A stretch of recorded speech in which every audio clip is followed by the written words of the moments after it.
Bon dia, jo sóc la Júlia Mirete i sóc una joiera responsable. M'agradaria que m'imaginéssiu quan tenia 17 anys i era el moment de decidir què volia estudiar i a què em volia dedicar. En aquell moment jo anava al CAU, estava implicada al teixit associatiu del barri, feia voluntariat i per aleshores el meu entorn començava a decantar-se per professions com educació social, magisteri, ambientals, un conjunt de professions que jo etiquetava com que feien el bé. I era una cosa que a mi em pesava una mica perquè jo només volia ser artista, volia ser artesana i joiera. I vaig començar a estudiar i quan ja portava un parell d'anys, ja molt convençuda que em volia dedicar a això, vaig veure la pel·lícula Diamant de sang. Va ser una pel·lícula que em va impactar molt perquè vaig anar estirant del fil i investigant una mica més i vaig ser conscient de que fer joies no només no feia el bé, com veia que podien fer les professions de les meves companyes, sinó que faria el mal. Fer joies desencadenava en destrucció ambiental, destrucció d'ecosistemes, contaminació, vulneracions de drets humans de manera molt greu. Tot això, sobretot, a causa de la mineria necessària per obtenir els materials per fer les joies. Vaig pensar que no podia ser que fer joies volgués dir i tingués aquestes conseqüències. I jo no volia fer joies d'una manera que no fos la convencional, amb or, amb plata i amb gemmes. Així que vaig començar a investigar i a buscar si hi havia alternatives. Per sort, vaig tenir esperança, hi ha alternatives i avui us vull explicar alguna d'elles. Ai, vale. Aquesta? No. Vale, us dic, un dels grans punts calents i de conflicte és l'or. Per sort, he trobat Fairmine, que és l'or amb el que jo treballo. Fairmine és una organització de mineria artesanal a petita escala i actualment treballen en mines a Colòmbia i a Perú. Amb aquest or tenim aquesta transparència i aquesta traçabilitat de que sabem d'on ve, sabem que s'ha treballat de manera responsable i respectuosa amb el medi i també a nivell humà. Les persones que treballen a les mines tenen condicions laborals dignes, salaris dignes, tenen seguretat i tot el que qualsevol persona hauria de tenir quan treballa. A més, Fairmine premia a les mines per motivar-los a seguir treballant d'aquesta manera i fer això, que any rere any els estàndards i els objectius que es plantegen siguin més elevats i per tant puguin seguir treballant dins d'aquesta organització de Fairmine. I des del 2014 que va començar Fairmine s'han donat 7 milions de dòlars a les mines. Per cada quilo d'or Fairmine certificat, Fairmine ha donat a la mina 4.000 dòlars. Aquests diners s'utilitzen per invertir en millores i per desenvolupar a nivell social els poblats miners. Aquests diners s'utilitzen, per exemple, per millorar les condicions i les instal·lacions de les mines, dutxes d'aigua calenta, menjadors en bones condicions perquè els miners i les mineres puguin descansar amb qualitat quan estan en els seus moments de pausa, el moment de feina. I també s'inverteixen aquests diners, aquestes primes, per iniciatives d'educació i de gènere. Per tant, moltes vegades diem que aquest or és el millor or del món. A part de l'or, hi ha un altre gran nucli de conflictes que són les gemmes que fem servir en joieria. Jo soc gemòloga i sempre m'ha interessat molt saber l'origen de les pedres i dels minerals que fem servir. I és cert que el 90% de les pedres venen de països del sud global. Normalment passen per cadenes de comercialització molt llargues en les que intervenen molts actors i es perd molta informació.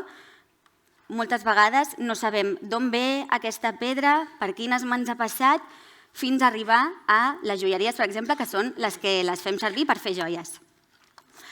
Però us explico algunes iniciatives que treballen amb aquesta manera respectuosa que us estic dient i que podem tenir aquesta traçabilitat i saber d'on venen les pedres.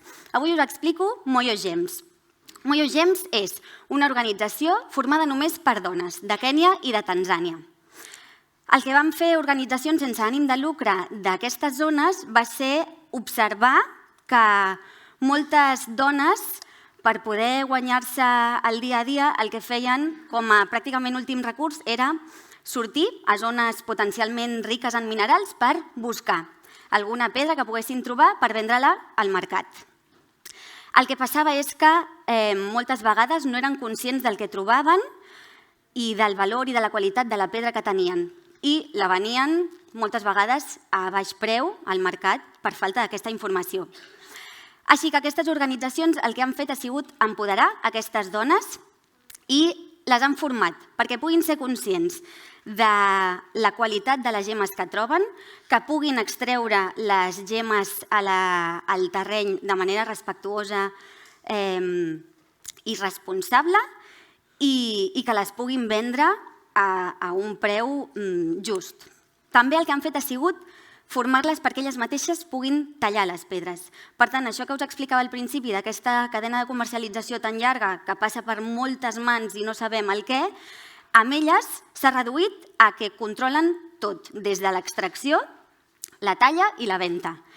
Si al principi d'abans d'organitzar-se amb Moyo Gems, per exemple, aquestes dones podien arribar a vendre les pedres entre un 10 i un 30% del valor real de la pedra, actualment guanyen un 95% d'aquest valor de la pedra.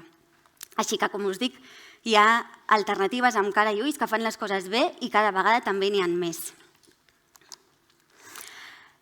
Per mi és molt important saber l'origen dels materials que faig servir, però per mi la joieria responsable també implica com fem tot el procés de les joies, no només l'origen. Joia Jewels és la meva joieria i constantment m'estic preguntant com faig les coses, si les puc fer de manera millor, què puc anar canviant. I m'ho plantejo tot. Em plantejo, per exemple, quin packaging faig servir per embolicar les joies. Faig servir cartró reciclat i reciclable i també fusta de boscos reforestats. Els dos packagings que faig servir són d'empreses locals i, de fet, la fusta, per exemple, per cada arbre que es tala, es planta un altre en un terreny tancat i, per tant, no hi ha més deforestació i està tot molt controlat. A part del packaging, que potser és una cosa molt visual, també em plantejo tot. Els subministres que faig servir, els fungibles, la papereria, les finances. Per exemple, quan hem necessitat finançament, ens hem ajudat de COP57, que és una cooperativa de banca ètica. I tot el global del que és una empresa. Quan ens vam constituir ho vam fer com a cooperativa per tot el que implica. Doncs la presa de decisions que hem de tenir ho fem de manera lineal, democràtica i igualitària. Aquesta és la meva manera de fer joies i us he de dir que no estic sola, no ho faig només jo, hi ha moltes més marques que treballen amb aquesta manera de fer. I, de fet, gràcies a Medicus Mundi Mediterrània ens vam reunir diferents joieres i joiers de Barcelona que treballem així. El nostre primer punt d'unió és que tots fèiem servir Orfermine. I a partir d'aquí vam anar compartint maneres de fer, proveïdors, inquietuds, i ens hem organitzat i hem fet el col·lectiu Origen Gold for Future. El que fem amb aquest col·lectiu, sobretot, és activisme i podríem dir amb 3 potes. Primer, cap a les escoles, perquè creiem que és molt important que des de l'inici hi hagi aquesta informació que jo, per exemple, vaig trobar a faltar. Aquesta informació, tant dels impactes que pot tenir la mineria i l'origen dels materials que fem servir, com les alternatives que existeixen que es poden dur a terme també. També fem activisme cap al sector, per motivar també, per donar a conèixer alternatives i motivar a que es vagin fent aquests canvis cap a la joieria responsable. I fem activisme també cap al públic consumidor de joies, perquè cada vegada hi ha més clients i clientes que venen a les joieries buscant aquestes joies fetes amb aquesta manera i d'aquesta visió, però sí que encara trobem que a vegades expliquem a clientes o clients com treballem I hi ha gent que es sorprèn, que no era conscient o bé dels impactes o bé que hi ha alternatives. I per tant, avui vull fer una mica d'activisme amb vosaltres. Vull que penseu si porteu alguna joia, o si en teniu alguna. Pot ser una joia més ostentosa, més senzilla, pot tenir un gran valor sentimental o simplement tenir-la perquè és una joia bonica, perquè us queda bé. Potser els vostres familiars o vosaltres en algun moment heu comprat alguna joia i, si més no, coneixeu algú que tingui joies. Vull que penseu en aquestes primeres joies que us han vingut al cap i que intenteu contestar les següents preguntes. Amb quin material estan fetes aquestes joies? D'on ha sortit aquest material? Qui ha extret aquest material? En quines condicions? A on? Com s'ha fet aquesta joia? En quin taller? Per quin joier o joiera? Com ha arribat aquesta joia a vosaltres? Si no tenim les respostes a aquestes preguntes, és possible que sigui perquè no ens agradaria sentir les respostes d'aquestes preguntes. Moltes vegades, quan comprem, per exemple, un producte d'alimentació, tenim l'etiqueta que ens explica quins ingredients porta i moltes vegades d'on ve aquest producte. Amb la joieria, avui en dia, no passa gaire això. I estaria molt bé que les joies que comprem vinguin amb una etiqueta que ens expliqui aquesta informació. Avui el que he fet ha sigut fer una etiqueta que podria ser que fos la que acompanyés les joies aquestes que heu estat pensant i que potser no teniu les respostes a les preguntes que us he fet. He fet una etiqueta semblant a un prospecte mèdic, potser. Avui que parlem de la salut planetària, hi ha una cosa que sempre m'ha fet molta gràcia dels anuncis de medicaments. Et prometen una gran eficàcia, uns resultats meravellosos, però en el moment de dir-te llegeix atentament les indicacions i consulta el farmacèutic en cas de dubte, ho diuen superràpid, quasi com perquè no sentim aquesta informació, perquè potser tampoc interessa molt que la sentim, que potser no comprem el producte. Així que he fet aquesta etiqueta i us deixo un moment perquè us la mireu.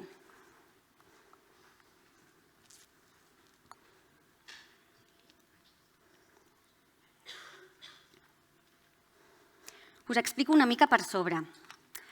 Potser us espanta una mica i us sembla alguna cosa molt gros, però us he de dir que és molt possible que existeixin les condicions que aquí posa, acompanyades de les joies que potser teniu d'aquest exercici que hem fet. És possible que s'hagin vulnerat els drets de potser 3 nens i nenes que durant el dia d'avui no han pogut jugar perquè han hagut d'estar al fons d'una mina traient els minerals necessaris per a aquesta joia perquè ni cap maquinària ni cap persona adulta podia arribar. Potser també s'han vulnerat els drets de persones adultes perquè per la pedra que necessiten la joia que potser heu pensat, una persona ha estat tallant la pedra en un espai molt petit, amb mala ventilació, sense els sistemes de seguretat necessaris, sense mascareta, sense ulleres de protecció, inhalant la pols del mineral que estan tallant. Podeu imaginar els impactes que pot tenir això a la salut. I això en un taller, més de 12 hores al dia, cada dia de la setmana, durant molts i molts anys. Potser si la vostra joia té or, una persona, per guanyar-se la vida com les mineres que us explicava abans de Moyo Gems, l'últim recurs que té ha sigut sortir a una zona de terreny rica en or a buscar or. Aquesta persona el que fa és fer servir una gota de mercuri i el mercuri el que fa és absorbir, diguéssim, totes les petites partícules d'or que pugui haver-hi. Aquest mercuri, barrejat amb la terra i tot, aquest miner segurament ha esbandit amb aigua, aquesta aigua amb mercuri s'ha filtrat a la terra i el que ha passat és que el mercuri contamina tota l'aigua de tot el planeta al final. Segurament heu sentit això dels peixos grossos que tenen gran contaminació de mercuri. Això és perquè potser un miner que ha fet servir mercuri ha contaminat el terreny. L'aigua s'ha filtrat, un peix petit ha quedat contaminat de mercuri, un peix més gros se l'ha menjat i així fins als salmons i les tonyines que potser heu sentit que tenen altes concentracions de mercuri. Peixos que si consumim nosaltres també acabem afectats amb aquesta ingesta de mercuri. Aquest miner també el que pot ser que hagi passat és que evapora l'or i el mercuri que té tot ajuntat i inhala també aquests vapors de mercuri. Per tant, també afecten a la seva salut. I aquestes coses ens afecten a tothom. Hi ha alternatives per no comprar joies que vinguin amb etiquetes com aquestes, i és comprar joies a joieries responsables. Us dono una opció, per exemple. Aquest anell, que és el que porto jo avui. Si comprem aquest anell, que he fet jo a la meva joieria, vindrà acompanyats d'aquests certificats. La plata amb la que està feta és plata Fairmine. Sabem que ha passat per unes mines que estan controlades, sabem de l'origen d'aquesta plata i que s'ha treballat de manera respectuosa amb la terra i amb les persones fins a arribar a nosaltres. La pedra també és un lapislàtzuli natural de Minas Gerais. S'ha treballat també de manera respectuosa amb aquestes dues branques del medi i el respecte per les persones. És una pedra natural i això també és important perquè moltes vegades les pedres tenen tractaments químics o físics que afecten. Això es fa normalment per millorar les qualitats de la pedra, que siguin més boniques, que tinguin un color més intens, però aquests tractaments també contaminen i també poden afectar a la salut de qui fa aquest tractament o de qui porta la joia, en definitiva. A vegades són coses potser molt noves i no hi ha molts estudis que ens donin a veure aquests impactes que poden tenir, però realment són tractaments que poden ser molt perillosos. Com us dic, hi ha aquesta esperança que hi ha maneres de consumir joies que no només no facin el mal, sinó que facin el bé, ja que comporten també bones condicions per les persones i que cuiden el planeta. Jo soc conscient que encara he de fer més coses per millorar i que la joieria responsable no té una meta fixa. Crec que a mesura que anem treballant, cada vegada anem fent més gran aquest camí, amb més oportunitats i més joiers i joieres es sumen a aquesta manera de fer i més clientela consumeix aquest tipus de fer joies. Però aquesta és la meva visió i la meva missió, fer joies boniques i belles, tant pel que veiem com pel que hi ha al darrere, l'origen dels materials i les maneres de fer. M'agradaria que si algun dia una noia de 17 anys com jo en el seu moment es vol dedicar a la joieria, que ho faci amb la convicció que hi ha maneres de fer joies que no fan el mal, que la joieria i l'art són una eina de transformació social i que si seguim així, mica en mica, podem fer que la mineria deixi de ser una de les indústries més contaminants del planeta i que la bellesa pot ser també un acte de justícia. Moltes gràcies per haver-me escoltat.